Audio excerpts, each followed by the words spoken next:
नमस्कार। आज गीता चर्चा का 40वां एपिसोड लेकर मैं आप लोगों के सामने प्रस्तुत हूँ। आज मौनी अमावस्या का दिन है। माघ महीने की अमावस्या को मौनी अमावस्या के नाम से जाना जाता है। तदनुसार आज दिनांक 29 जनवरी 2025 है। आज के दिन प्रयाग में महाकुंभ का महास्नान चल रहा है। आज बहुत ही पवित्र काल, अमृत काल चल रहा है, जिसमें 144 वर्ष बाद ऐसा संयोग बना है। रामचरितमानस में लिखा भी है, माघ मकरगत रवि जब हुई, तीरथ पति आवहु सब कोई। इसका अर्थ है कि माघ महीने में जब सूर्य मकर राशि में आते हैं तो सभी लोग तीर्थपति प्रयागराज में आके स्नान करें। प्रयाग का बड़ा प्राचीन काल से महत्व है। भरद्वाज मुनि बसही प्रयागा, तिन्हि राम पद अति अनुरागा। भरद्वाज मुनि प्रयाग में ही रहते थे, जिनको कि भगवान राम के चरण कमलों में उनके में बड़ी श्रद्धा थी। भरद्वाज और याज्ञवल्क्य ऋषि प्रतिवर्ष माघ महीने में एक चर्चा, संवाद, आध्यात्मिक सत्र अपने ज्ञान विज्ञान का करते थे, जिसमें तमाम ज्ञान और विज्ञान की बातों का निरूपण वो प्रतिवर्ष माघ के महीने में किया करते थे। तो माघ मेला निरंतर हर वर्ष माघ महीने में जब सूर्य मकर राशि में आते होता है, और प्रति 12 वर्ष बाद महाकुंभ का आयोजन होता है। 6 महीने 6 साल के अंतराल के बाद अर्धकुंभ लगता था, जो कि अब कुंभ के नाम से जानते हैं, और पूर्ण कुंभ को महाकुंभ नाम से जाना जाता है। तो आप सबको मौनी अमावस्या की कोटि सौ शुभकामनाएं। भगवान आपके जीवन में उत्थान लाएं, प्रगति लाएं, शांति लाएं, समृद्धि लाएं। इस शुभकामना के साथ मैं आज अपनी चर्चा आगे बढ़ा रहा हूँ। आज गीता चर्चा में मैं अध्याय 14 के 15वें श्लोक से आगे चर्चा शुरू करूँगा। अध्याय 14 मूलतः सतोगुण, रजोगुण और तमोगुण की व्याख्या से संबंधित है, और ये व्याख्या 14वें अध्याय से शुरू होकर 18वें अध्याय तक जाती है। यानी सतोगुण, रजोगुण, तमोगुण का ऐसा निरूपण इस चर्चा में हुआ अध्याय 14 के बाद कि वो चर्चा निरंतर 18वें अध्याय तक जाती है। और इसमें भगवत प्राप्ति के उपाय, गुणातीत पुरुष के लक्षण बताए हैं। तो इसका नाम गुणत्रय विभाग योग नाम से भी जाना जाता है। अपने पिछले चर्चा में मैंने रामायण कालीन 3 भाई रावण, कुंभकर्ण और विभीषण के सतोगुण, रजोगुण, तमोगुण से संबंधित व्याख्या दी।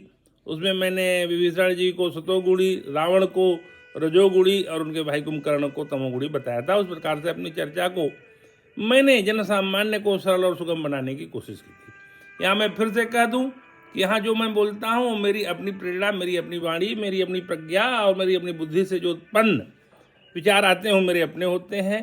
वो सार्वभौम सत्य हैं कि नहीं मेरे को नहीं पता, लेकिन मैं उसको अपने हिसाब से बोलता हूँ। जिसको स्वीकार्य हो करे, न स्वीकार्य हो उसको स्वीकार करे। इसमें कोई किसी के प्रति कोई भाव दुर्भाव नहीं है। भाव को भाव अनखना दो, नाम जपत मंगल दिसिद हो। कृष्णाय वासुदेवाय हरे परमात्मने प्रणतः क्लेश नाशाय गोविंदाय नमो नमः। ये भगवान कृष्ण को याद करके हुए अपनी चर्चा को आगे बढ़ाते हैं। 16वें श्लोक में है, कर्मण सुकृत्याहु सात्विकं निर्मलं फलं, रजसस्तु फलं दुखम ज्ञानं तमसः फलम।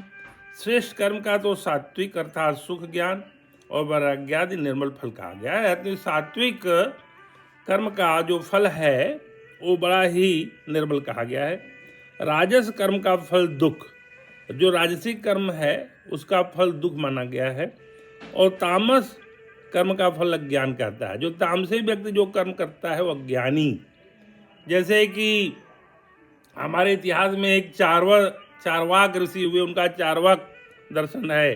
चारवाक दर्शन कहता है, यावत जीवे सुखं जीवेत रंग कृत्वा घृतम पिदेत भस्मी भूतस्य देहस्य च पुनरागमन कुतः। ये चारवाक ऋषि का दर्शन था, जो कि एक तामसी कर्म का द्योतक है कि जब तक जिए सुख से जिए, ऋण लेके घी पीजिए, ये भस्मीभूत देह है, इसका पुनरागमन क्या है पता।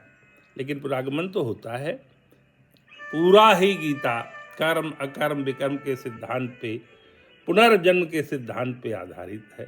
आपके कर्मों का प्रतिफल क्रियमाण कर्म, संचित कर्म, प्रारब्ध कर्म बन के आता है।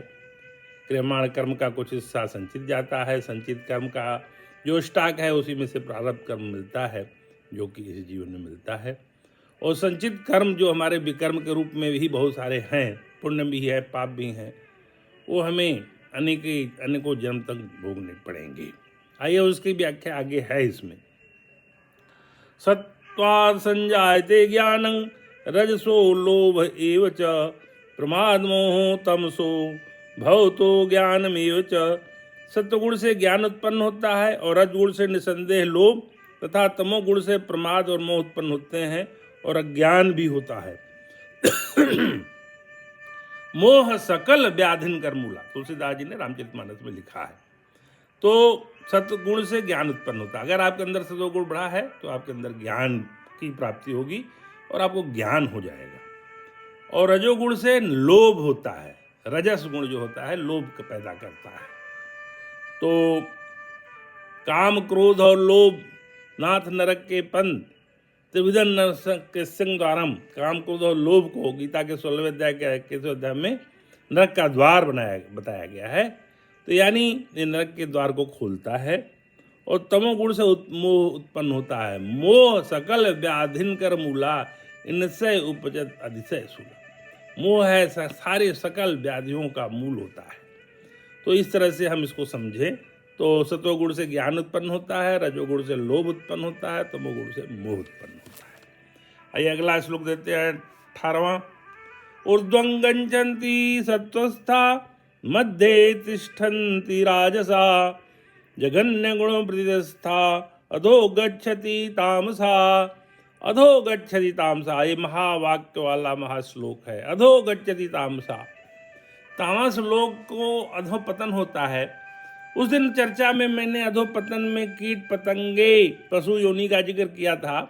आज की चर्चा में इसका स्पष्टीकरण भी खुल के आया है कि कीट पतंग पशु योनि के अलावा नरक योनि में भी जाते हैं। उस दिन इस चर्चा में ये रह गया था बात। तो जो सतोगुण होते हैं वह स्वर्गादि उच्च लोगों को जाते हैं। जो सतोगुणी लोग होते हैं वह स्वर्ग लोक को जाते हैं। रजोगुण में स्थित राजस पुरुष मध्य में अर्थात मनुष्य लोक में ही रहते हैं। जो रजोगुणी व्यक्ति होते हैं मनुष्य लोक में ही रह जाते हैं। और विगत चर्चा में मैंने बताया था कि 4 लाख प्रकार की मनुष्य योनियाँ होती हैं। आप उसमें भटक सकते हैं, आपको कोई भी योनि प्राप्त होती है। आप रिक्शा चालक से लेके प्रेसिडेंट तक की योनि में जा सकते हैं और महामंडलेश्वर से लेके महान धर्माचार्य की योनि में होते हैं। तो 4 लाख तरह की मानव योनि होती हैं। तो रजोगुणी लोग उसी में रह जाते हैं। तो इस तरह से हम अपने बातों को हम आगे बढ़ाते हैं। तो आगे हम अपनी चर्चा में एक देखा हमने कि जो रजोगुणी व्यक्ति है वो मानव योनि में 4 लाख प्रकार की मानव योनि में रहता है। और जो तमोगुणी होता है कीट पशु आदि नीच योनियों को प्राप्त होता है तथा नरकों को भी प्राप्त होता है। यानी सतोगुणी स्वर्ग को, रजोगुणी मानव योनि में 4 लाख प्रकार की मानव योनियों में रहता है। और तमोगुणी पशु योनि, कीट पतंग योनि तथा नरक के योनि में चला जाता है। तो तमोगुणी ही नरक को जाता है और सतोगुणी स्वर्ग को जाता है। बीच में मानव योनि में रजोगुणी फंसता है। आगे बढ़ते हैं। नान्यंगुणभ्य कर्तारं यदा द्रष्टानुपश्यति गुणेभ्यश्चं परं वेत्ति मद्भावं सोऽधिगच्छति। जिस समय दृष्टा तीनों गुणों के अतिरिक्त अन्य किसी को करता नहीं देखता और तीनों रूप गुणों से अत्यंत परे सच्चिदानंद घन स्वरूप मुझ परमात्मा को तत्व से जानता है, उस समय वह मेरे स्वरूप को प्राप्त होता है। दैवी है सा गुणमयी मम माया दुरत्यया मामे प्रपन्नेते माया में तांग तरंति ते। गीता 7:14। भगवान कहते हैं तीनों गुणों के अतिरिक्त अन्य किसी को करता नहीं देखता। माया के चक्कर में नहीं पड़ेगा तो भगवान के शरण में जाएगा। भगवान के शरण में जाएगा तो वो उनके स्वरूप को जान जाएगा, तत्व से जान जाएगा, इसलिए उनके स्वरूप को प्राप्त हो जाएगा। तो इसलिए गीता 7:14 में उन्होंने कहा है कि ये जो 3 गई मेरी माया, सतोगुणी रजोगुणी तमोगुणी जो माया है बड़ी ही दुस्तर है। इसके चक्कर में जो पड़ जाता है वो भटकता रहता है अनेक योनियों में। इसलिए मेरे शरण में आ जाए तो भगवान की जो शरणागति प्राप्त हो जाती है, जो उनको तत्व से जान जाता है, उनके उसका ज्ञान चक्षु खुल जाता है, उनके शरण में चला जाता है और उनके स्वरूप को प्राप्त होता है।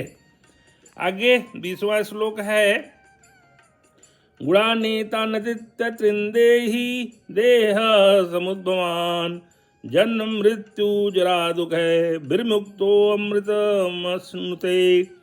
यह पुरुष शरीर उत्पत्ति के कारण रूप इन तीनों गुणों को उल्लंघन करके जन्म मृत्यु वृद्धावस्था सब प्रकार के दुखों से मुक्त हुआ परमानंद को प्राप्त हो जाता है। जो भगवान की शरण में जा गया, उनको तत्व से जान गया, सर्वसच्चिदानंद भगवान को जान गया, वो परमानंद को प्राप्त। अनन्या हि श्रियन्तो मां ये जना पर्युपासते तेषां नित्याभियुक्तानां योगक्षेमं वहाम्यहम्। गीता 9:22। सही इसी तरह से गीता में फिर एक जगह कहा गया है, अनन्य चेता सत्तं यो मां स्मृति नित्य स तेषां सुलभ पार्थ नित्य युक्तस्य योगिनः। जो अनन्य चेता हैं, जो मेरे अनन्य भक्त हैं, जो मेरे को दिन रात याद करते हैं, मैं उनके लिए सुलभ हूँ और मैं उनके योगक्षेम को वहन करता हूँ। गीता 8:14 में और गीता 9:22 में इसकी घोषणा की गई है। और गीता 18:66 में तो शरणागति के लिए उन्होंने कहा है, सर्वधर्मान परित्यज्य मामेकं शरणं व्रज अहं त्वां सर्वपापेभ्यो मोक्षयिष्यामि मा शुचः। तो मेरे शरण में आ जाओ, मैं तुम्हें सारे पापों से मुक्त कर दूंगा। ये भगवान की गारंटी है, इसलिए उस पर विश्वास करना चाहिए। अर्जुन उवाच।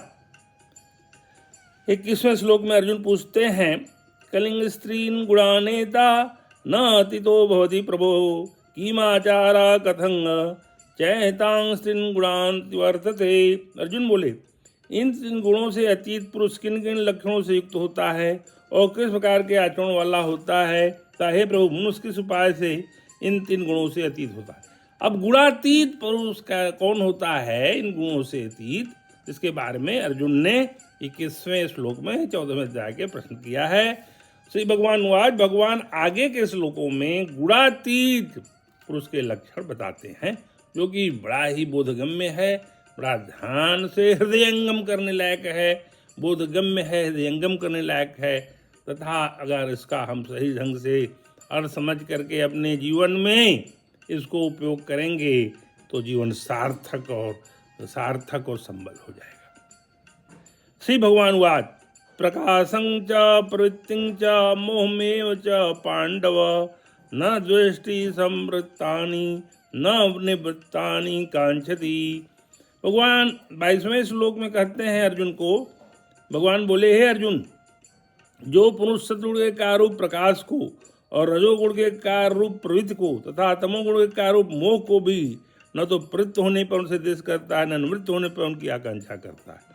तो उन्होंने साफ साफ कहा कि सतगुण का जो प्रकाश है, रजोगुण का जी प्रवृत्ति है और तमोगुण का जो मोह है, वो जो उससे परे है, उसको आगे व्याख्या में बता रहे हैं। उदासीनो गुणेन विचाल्यते गुणावर्तन्ते इत्येव योऽवतिष्ठति निंगते। भगवान ने आगे कहा है इसी श्लोक को आगे व्याख्या में, जो साक्षी का सदृश स्थित हुआ, गुणों के द्वारा विचलित नहीं किया जा सकता और गुण ही गुणों में बरतते हैं, ऐसा समझता हुआ, जो सच्चिदानंद घन परमात्मा में एक ही भाव से स्थित रहता है एवं उस से कभी विचलित नहीं होता। तो भगवान ने कहा, साक्षी भाव से समग्र संसार के व्यवहार को देखना और उसमें लिप्त नहीं होना। साक्षी भाव में लिप्तता नहीं रहती, साक्षी भाव सम्यक दृष्टि से देखता है और उसमें लिप्त नहीं होता है। तो वो व्यक्ति जो इन परिस्थितियों से लिप्त नहीं होता, वो आगे समझ में आएगा। सम दुख सुख स्वस्थ समलोष्ठास्म कांचन तुल्य प्रिया प्रियो धीरस्तुल्य निंदात्म संस्तुति। भगवान आगे स्पष्टीकरण करते हुए कहते हैं, जो निरंतर आत्मभाव में स्थित है, दुख सुख को समान समझने वाला है, मिट्टी पत्थर और स्वर्ण में समान भाव वाला है, ज्ञानी प्रियता अप्रिय को एक सा मानने वाला है और अपनी निंदा में समान भाव वाला। समदर्शी है नाम तिहारो, भगवान का नाम समदर्शी है, इसलिए भगवान को जानने के लिए सुख दुख में कोई सुखे दुखे समय कृत्वा लाभा लाभो जया जयो, ये गीता में पिछले द्वितीय अध्याय में श्लोक आ चुका। सुख दुखे समय कृत्वा लाभा लाभो जया जयो, तो वही बात यहाँ पे फिर आ गई है कि सुख दुख में समान हो, लाभ हानि में समान हो, प्रिय अप्रिय में भी समान हो और निंदा स्तुति में भी समान हो। प्रभु जी मेरे अवगुण चित न धरो, समदर्शी है नाम तिहारो, चाहो तो पार करो। तो प्रभु को जो पाना है तो समदर्शी की तरह व्यवहार करना पड़ेगा। मान अपमान तुल्य तुल्यो मित्रारिपक्षयो स्वरारंभ परित्यागी गुणातीता स उच्यते। तो इसमें गुणातीत आदमी के बारे में आगे बताते हुए भगवान कहते हैं जो मान और अपमान में सम है, मित्र और बैरी के पक्ष में सम है, संपूर्ण आरंभों में कर्तापन के अभिमान से रहित है, वह पुरुष गुणातीत कहा जाता है। गुणातीत पुरुष की व्याख्या गीता के 14वें अध्याय के 25वें श्लोक में संपूर्ण रूप से कर दी भगवान ने कि जो मान अपमान में सम है, मित्र और बैरी के पक्ष में सम है, कर्तापन के अभिमान से रहित है। हमें कर्तापन का अभिमान बड़ा ज़्यादा हो जाता है मनुष्य योनि में, तो भगवान ने साफ कहा दिया है गीता के 3 अध्याय के 27वें श्लोक में कि ये समस्त कर्म मेरे द्वारा रचित प्रकृति करती है, यह मूढ़ मानव सोचता है कि मैं कर रहा हूँ। गीता के 3 अध्याय के 27वें श्लोक में उन्होंने बहुत पहले इस बात की घोषणा कर दी है। तो हमें कर्तापन के अभिमान से रहित होना है, मान अपमान में सम रहना है। सिया राम मैं सब जग जानी, करहूँ प्रणाम जोरी जुग पानी। सबको समान भाव से प्रणाम करिए, मान अपमान में सम रहिए, मित्र बैरी के पक्ष में सम रहिए, कर्तापन के अभिमान से रहित रहिए। यह जो पुरुष होता है ये सारे गुणों वाला, गीता के 14वें अध्याय के 25वें ये पुरुष गुणातीत होता है। तो उन्होंने अर्जुन को गुणातीत पुरुष की व्याख्या बड़े ही अच्छे ढंग से समझा के कर दी। तो जो गुणातीत होगा वही भगवान को पा सकता है। तो गुणातीत होने का हमें अभ्यास करना चाहिए, गुणातीत बनने का प्रयास करना चाहिए। आइए देखते हैं 26वां श्लोक। मां च यो अभिव्याचारेण भक्ति योगेन सेवते स गुणान् समतयता ब्रह्म भूयाय कल्पते। और जो पुरुष अभिचारणी भक्ति योग के द्वारा मुझको निरंतर भजता है, अभिव्यभिचारणी, अव्यभिचारणी भक्ति, भक्ति व्यभिचारणी नहीं, अव्यभिचारणी, अनन्य चेता सत्तंग यो मां स्मृति नित्य सह तेसाहं सुलभ पार्थ नित्युक्त युग। अभिव्यभिचारणी भक्ति चाहिए हमें, व्यभिचारणी भक्ति नहीं, अव्यभिचारणी। जो अनन्य भाव से मेरे को नित्य रूप से भजता है, वो अव्यभिचारणी व्यक्ति वाला व्यक्ति मुझको जो निरंतर भजता है, वो इन 3 गुणों को भली भांति लाकर सच्चिदानंद घन ब्रह्म को प्राप्त होने के लिए योग्य बन जाता है। यानी सत्वगुण, रजोगुण, तमोगुण से वो पार कर जाता है अपने को। जो अव्यभिचारणी भक्ति वाला व्यक्ति होता है, जो अनन्य भक्ति वाला होता है, जिसकी भक्ति अव्यभिचारणी होती है, अनन्य चेता सत्संग यो मां स्मृति नित्य, जो इस तरह की भक्ति वाला होता है और निरंतर भजता है, वन त्रियों को बड़ी भांति जानकर सच्चिदानंद ब्रह्म को प्राप्त होने के लिए योग्य बन जाता है। अव्यभिचारणी भक्ति वाला ही इस योग्यता को प्राप्त कर लेता है। अनन्य चेता सत्संग यो मां स्मृति नित्य, उन्होंने साफ साफ कर दिया गीता 8:14 में। उसी बात यहाँ पे फिर गीता 14:26 में पूर्ण रूप से पुष्ट कर दी। आइए देखते हैं 14वें अध्याय का 27वां श्लोक, जो कि अंतिम श्लोक भी है। ब्रह्मणो ही प्रतिष्ठाम अमृता शाश्वत धर्मस्य सुख कांतिकस्य च। क्योंकि उस अविनाशी परम ब्रह्म का और अमृत का तथा नित्य धर्म का और अखंड एक रस आनंद का आश्रय मैं ही हूँ। 27वें में 14वें अध्याय के 27वें में भगवान ने कहा है, कुश अविनाशी परम ब्रह्म का और अमृत का तथा नित्य धर्म का और अखंड एक रस आनंद का आश्रय मैं ही हूँ। उन्होंने साफ साफ कह दिया कि मैं ही परम ब्रह्म हूँ, तो मेरे ही को पाना है। तो इन सतोगुण रजोगुण तमोगुण इनके व्यवहार से आपको ऊपर उठ जाना है। वस्तुतः ब्रह्म को पाने की ये विधा है। गीता में कैसे आप नर नारायण को प्राप्त सकता। मैंने गीता की चर्चा जब शुरू की तभी कह दिया कि नर के रूप में अर्जुन हैं और नारायण के रूप में भगवान कृष्ण हैं। तो नारायण का जो नर से संवाद है वही गीता है। तो नारायण गीता में नर से जो संवाद कर रहे हैं वो हमसे ही संवाद कर रहे हैं। अर्जुन की तरह अर्जुन की जगह अपने को रिप्लेस करके देख लीजिए तो ये लगेगा कि यह संवाद भगवान आपसे ही कर रहे हैं।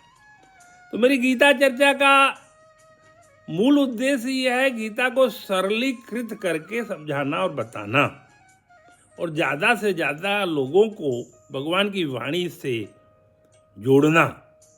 क्योंकि हम इस जन्म में जो आए हैं एक उद्देश्य लेके आए हैं जिससे कि हम भटक गए। हमने इस धरती पे जन्म ही लिया था भगवान को पाने के लिए और हर बार हम मोक्ष की कल्पना करते हैं और माया में फंस जाते हैं। तो ये ज्ञान हो जाए। गीता के 18वें अध्याय के 68 से 71वें श्लोक में भगवान ने गीता की महिमा बताई है, जो कि आखिर चर्चा में आएगी, जिसमें उन्होंने कहा कि ये गीता उन्हीं से कहना जिनको इसमें श्रद्धा हो, जिनके अंदर अश्रद्धा हो और मेरी बात को नहीं मानते हैं, उनसे ये चर्चा मत करना। मैं ये चर्चा भगवान की इस रूप में कर रहा हूं कि बहुत सारे लोग अज्ञान के कारण जो इधर उधर भूले भटके हैं, जो भारत भूमि पर तो जन्म लिए लेकिन अपने उद्देश्य से भटक गए, उनमें से कुछ एक को भी अगर मैं मूल धारा में लाने में सफल रहा तो मेरा प्रयास सफल रहेगा। सर्वे भवन्तु सुखिनः, सर्वे सन्तु निरामया, सर्वे भद्राणि पश्यन्तु मां कश्चित् दुःख भाग् भवेत्। ये हमारे उपनिषदों का संदेश है कि सभी सुखी हों, सभी निरोगी हों, सब लोग एक दूसरे की कुशलता का ध्यान दें और कोई दुखी न हो। इस भाव को लेकर के गीता कही गई है। और गीता किसी पर्टिकुलर व्यक्ति विशेष धर्म समुदाय के लिए नहीं है, संपूर्ण मानवता का एक ग्रंथ है। ये गीता संपूर्ण मानवता का एक ग्रंथ है जिसमें भगवान जीवन के तमाम रहस्यों का उद्घाटन करके जीव का कल्याण कैसे हो उसकी ये बात भगवान गीता के द्वारा कहते हैं। ये हमारा सौभाग्य है कि हम भारत भूमि में पैदा हुए, उस क्षेत्र में पैदा हुए जहाँ की ये गीता कही गई, उस भाषा में हमको जानकारी हुई जो कि इस भाषा गीता में लिखी गई है। तो हम बहुत सौभाग्यशाली हैं। हम इतिहास के उन अच्छे सौभाग्यशाली लोगों में से है जिनको कि ये संयोग प्राप्त हुआ है।